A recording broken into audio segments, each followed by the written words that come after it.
Good evening, this is Bev sitting in for Neil tonight. Now, it has been a busy 2 weeks here at GB News because we haven't just been reporting the headlines.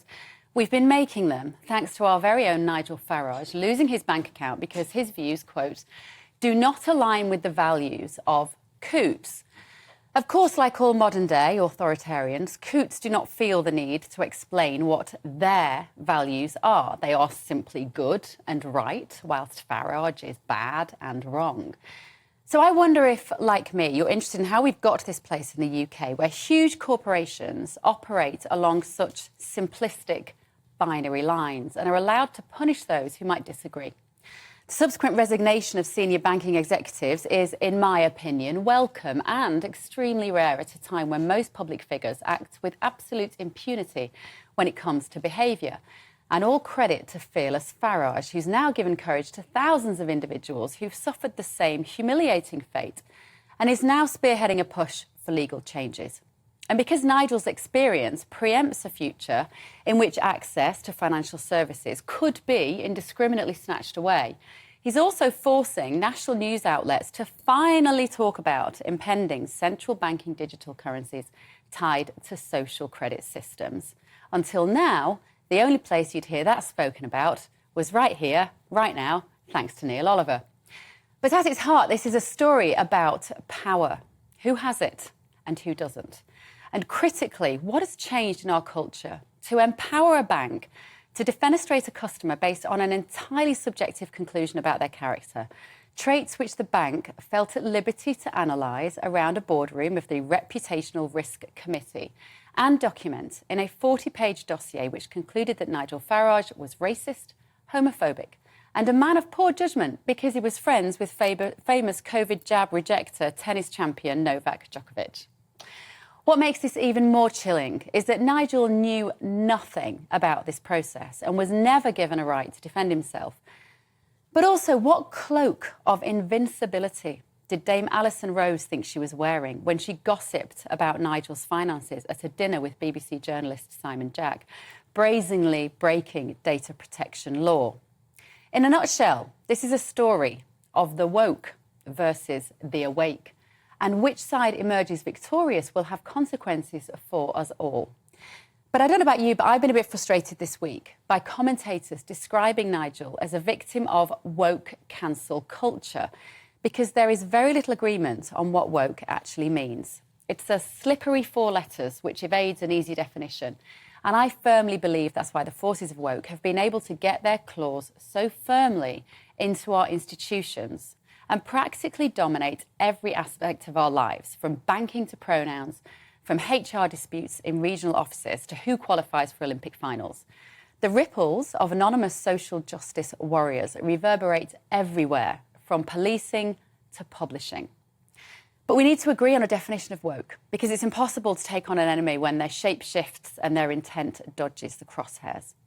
Even people who proudly categorise all humans through a hierarchy of identity politics and champion diversity, gender neutrality and LGBT rights would never actually describe themselves as woke. And no doubt behind many of these initiatives is good intention to encourage equality of opportunity and to minimise discrimination based on immutable characteristics. But speak out against some of these cultural dictators and you will find yourself outcast and silenced. The very people who claim to be driven by inclusivity have found 100 ways to leave people who don't ascribe to a very narrow set of clunky beliefs out in the cold. So what's the history of the word woke? Well, it was first used in a 1938 protest song, Scottsboro Boys, about 7 young black men wrongly imprisoned for the rape of 2 white women in Arkansas, and warned African Americans to keep one eye open to threat. Singer Erykah Badu kept the phrase alive in her music until 2014, when Black Lives Matter started the social media trend #StayWoke after the killing of Michael Brown. Again, it was a call to the threat of police brutality, but rapidly encompassed all forms of social injustice. By 2016, it was quite cool to be woke, with celebrities briefly admitting to the label. The Oxford English Dictionary included it with the definition, well-informed, up-to-date and alert to racial or social discrimination and justice. But then Twitter CEO Jack Dorsey wore the slogan on a T-shirt and the backlash came quickly. Derided in memes and commercialised, within 12 months, woke had a new definition in the Urban Dictionary. The act of being very pretentious about how much you care about a social issue.